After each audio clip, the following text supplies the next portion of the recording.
شروع اللہ کے نام سے جو بڑا مہربان نہایت رحم والا ہے۔ یاسین، قسم ہے قرآن کی جو حکمت سے بھرا ہوا ہے۔ اے محمد صلی اللہ علیہ وآلہ وسلم، بے شک تم پیغمبروں میں سے ہو، سیدھے رستے پر۔ یہ خدائے غالب اور مہربان نے نازل کیا ہے تاکہ تم ان لوگوں کو جن کے باپ دادا کو متنبع نہیں کیا گیا تھا متنبع کر دو، وہ غفلت میں پڑے ہوئے ہیں۔ ان میں سے اکثر پر خدا کی بات پوری ہو چکی ہے، سو وہ ایمان نہیں لائیں گے۔ ہم نے ان کی گردنوں میں طوق ڈال رکھے ہیں اور وہ ٹھوڑیوں تک پھنسے ہوئے ہیں تو ان کے سر الل رہے ہیں، اور ہم نے ان کے آگے بھی دیوار بنا دی اور ان کے پیچھے بھی، پھر ان پر پردہ ڈال دیا تو یہ دیکھ نہیں سکتے۔ اور تم ان کو نصیحت کرو یا نہ کرو ان کے لیے برابر ہے، وہ ایمان نہیں لانے کے۔ تم تو صرف اس شخص کو نصیحت کر سکتے ہو جو نصیحت کی پیروی کرے اور خدا سے غائبانہ ڈرے، سو اس کو مغفرت اور بڑے ثواب کی بشارت سنا دو۔ بے شک ہم مردوں کو زندہ کریں گے، اور جو کچھ وہ آگے بھیج چکے اور جو ان کے نشان پیچھے رہ گئے ہم ان کو قلم بند کر لیتے ہیں، اور ہر چیز کو ہم نے کتاب روشن یعنی لوح محفوظ میں لکھ رکھا ہے۔ اور ان سے گاؤں والوں کا قصہ بیان کرو جب ان کے پاس پیغمبر آئے، یعنی جب ہم نے ان کی طرف 2 پیغمبر بھیجے تو انہوں نے ان کو جھٹلایا، پھر ہم نے تیسرے سے تقویت دی تو انہوں نے کہا کہ ہم تمہاری طرف پیغمبر ہو کر آئے ہیں۔ وہ بولے کہ تم اور کچھ نہیں مگر ہماری طرح کے آدمی ہو، اور خدا نے کوئی چیز بھی نازل نہیں کی، تم محض جھوٹ بولتے ہو۔ انہوں نے کہا کہ ہمارا پروردگار جانتا ہے کہ ہم تمہاری طرف پیغام دے کر بھیجے گئے ہیں، اور ہمارے ذمے تو صاف صاف پہنچا دینا ہے اور بس۔ وہ بولے کہ ہم تم کو نامبارک دیکھتے ہیں، اگر تم باز نہ آؤ گے تو ہم تمہیں سنگسار کر دیں گے اور تم کو ہم سے دکھ دینے والا عذاب پہنچے گا۔ انہوں نے کہا کہ تمہاری نحوست تمہارے ساتھ ہے، کیا اس لیے کہ تم کو نصیحت کی گئی؟ بلکہ تم ایسے لوگ ہو جو حد سے تجاوز کر گئے ہو۔ اور شہر کے پرلے کنارے سے ایک آدمی دوڑتا ہوا آیا، کہنے لگا کہ اے میری قوم، پیغمبروں کے پیچھے چلو، ایسوں کے جو تم سے صلاح نہیں مانگتے اور وہ سیدھے رستے پر ہیں۔ اور مجھے کیا ہے کہ میں اس کی پرستش نہ کروں جس نے مجھے پیدا کیا، اور اسی کی طرف تم کو لوٹ کر جانا ہے۔ کیا میں ان کو چھوڑ کر اوروں کو معبود بناؤں؟ اگر خدا میرے حق میں نقصان کرنا چاہے تو ان کی سفارش مجھے کچھ بھی فائدہ نہ دے سکے، اور نہ وہ مجھے چھڑا ہی سکیں۔ تب تو میں صریح گمراہی میں مبتلا ہو گیا۔ میں تمہارے پروردگار پر ایمان لایا ہوں، سو میری بات سن رکھو۔ حکم ہوا کہ بہشت میں داخل ہو جا۔ بولا کاش میری قوم کو خبر ہو کہ خدا نے مجھے بخش دیا اور عزت والوں میں کیا، اور ہم نے اس کے بعد اس کی قوم پر کوئی لشکر نہیں اتارا، اور نہ ہم اتارنے والے تھے ہی۔ وہ تو صرف ایک چنگھاڑ تھی آتشیں، سو وہ اس سے ناگہاں بجھ کر رہ گئے۔ بندوں پر افسوس ہے کہ ان کے پاس کوئی پیغمبر نہیں آتا مگر اس سے تمسخر کرتے ہیں۔ کیا انہوں نے نہیں دیکھا کہ ہم نے ان سے پہلے بہت سے لوگوں کو ہلاک کر دیا تھا؟ اب وہ ان کی طرف لوٹ کر نہیں آئیں گے، اور سب کے سب ہمارے روبرو حاضر کیے جائیں گے۔ اور ایک نشانی ان کے لیے زمین مردہ ہے کہ ہم نے اس کو زندہ کیا اور اس میں سے اناج اگایا، پھر یہ اس میں سے کھاتے ہیں۔ اور اس میں کھجوروں اور انگوروں کے باغ پیدا کیے اور اس میں چشمے جاری کر دیے تاکہ یہ ان کے پھل کھائیں، اور ان کے ہاتھوں نے تو ان کو نہیں بنایا، تو پھر کیا یہ شکر نہیں کرتے؟ وہ خدا پاک ہے جس نے زمین کی نباتات کے اور خود ان کے اور جن چیزوں کی ان کو خبر نہیں سب کے جوڑے بنائے۔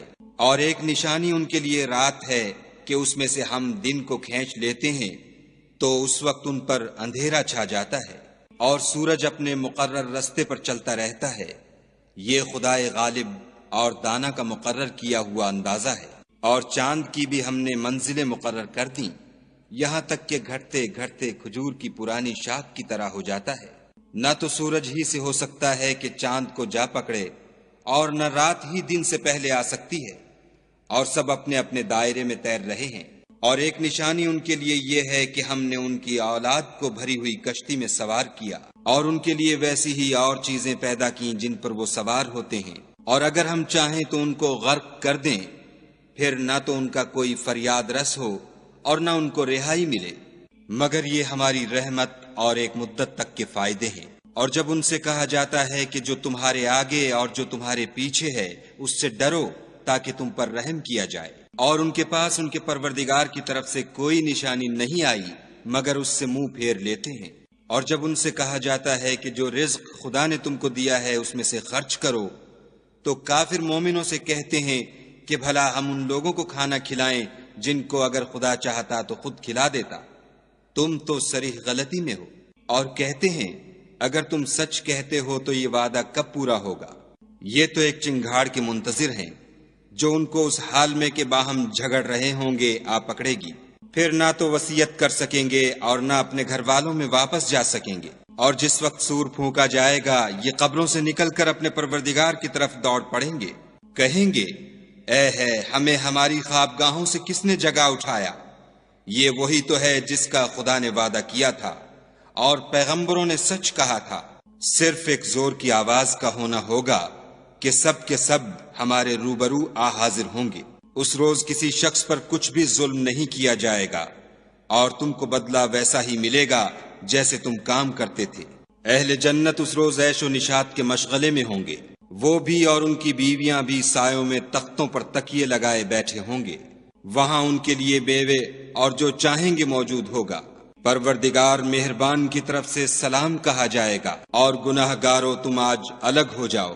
اے آدم کی اولاد، ہم نے تم سے کہہ نہیں دیا تھا کہ شیطان کو نہ پوجنا، وہ تمہارا کھلا دشمن ہے، اور یہ کہ میری ہی عبادت کرنا یہی سیدھا رستہ ہے۔ اور اس نے تم میں سے بہت سی خلقت کو گمراہ کر دیا تھا، تو کیا تم سمجھتے نہیں تھے؟ یہی وہ جہنم ہے جس کی تمہیں خبر دی جاتی تھی۔ سو جو تم کفر کرتے رہے ہو اس کے بدلے آج اس میں داخل ہو جاؤ۔ آج ہم ان کے منہوں پر مہر لگا دیں گے اور جو کچھ یہ کرتے رہے تھے ان کے ہاتھ ہم سے بیان کر دیں گے اور ان کے پاؤں اس کی گواہی دیں گے۔ اور اگر ہم چاہیں تو ان کی آنکھوں کو مٹا کر اندھا کر دیں، پھر یہ رستے کو دوڑیں تو کہاں دیکھ سکیں گے۔ اور اگر ہم چاہیں تو ان کی جگہ پر ان کی صورتیں بدل دیں، پھر وہاں سے نہ آگے جا سکیں اور نہ پیچھے لوٹ سکیں۔ اور جس کو ہم بڑی عمر دیتے ہیں تو اسے خلقت میں اوندھا کر دیتے ہیں، تو کیا یہ سمجھتے نہیں؟ اور ہم نے ان پیغمبر کو شعر گوئی نہیں سکھائی اور نہ وہ ان کو شایع ہے، یہ تو محض نصیحت اور صاف صاف قرآن پر از حکمت ہے، تاکہ اس شخص کو جو زندہ ہو ہدایت کا رستہ دکھائے اور کافروں پر بات پوری ہو جائے۔ کیا انہوں نے نہیں دیکھا کہ جو چیزیں ہم نے اپنے ہاتھوں سے بنائیں ان میں سے ہم نے ان کے لیے چار پائے پیدا کر دیے اور یہ ان کے مالک ہیں، اور ان کو ان کے قابو میں کر دیا تو کوئی تو ان میں سے ان کی سواری ہے اور کسی کو یہ کھاتے ہیں، اور ان میں ان کے لیے اور فائدے اور پینے کی چیزیں ہیں، تو کیا یہ شکر نہیں کرتے؟ اور انہوں نے خدا کے سوا اور معبود بنا لیے ہیں کہ شاید ان سے ان کو مدد پہنچے، مگر وہ ان کی مدد کی ہرگز طاقت نہیں رکھتے، اور وہ ان کی فوج ہو کر حاضر کیے جائیں گے۔ تو ان کی باتیں تمہیں غمناک نہ کر دیں، یہ جو کچھ چھپاتے اور جو کچھ ظاہر کرتے ہیں ہمیں سب معلوم ہے۔ کیا انسان نے نہیں دیکھا کہ ہم نے اس کو نطفے سے پیدا کیا، پھر وہ تڑاک پڑاک جھگڑنے لگا اور ہمارے بارے میں مثالیں بیان کرنے لگا اور اپنی پیدائش کو بھول گیا، کہنے لگا کہ جب ہڈیاں بوسیدہ ہو جائیں گی تو ان کو کون زندہ کرے گا؟ کہہ دو کہ ان کو وہ زندہ کرے گا جس نے ان کو پہلی بار پیدا کیا تھا، اور وہ سب قسم کا پیدا کرنا جانتا ہے، وہی جس نے تمہارے لیے سبز درخت سے آگ پیدا کی، پھر تم اس کی ٹہنیوں کو رگڑ کر ان سے آگ نکالتے ہو۔ بھلا جس نے آسمانوں اور زمین کو پیدا کیا، کیا وہ اس بات پر قادر نہیں کہ ان کو پھر ویسے ہی پیدا کر دے؟ کیوں نہیں؟ اور وہ تو بڑا پیدا کرنے والا اور علم والا ہے۔ اس کی شان یہ ہے کہ جب وہ کسی چیز کا ارادہ کرتا ہے تو اس سے فرما دیتا ہے کہ ہو جا، تو وہ ہو جاتی ہے۔ وہ ذات پاک ہے جس کے ہاتھ میں ہر چیز کی بات چاہت ہے، اور اسی کی طرف تم کو لوٹ کر جانا ہے۔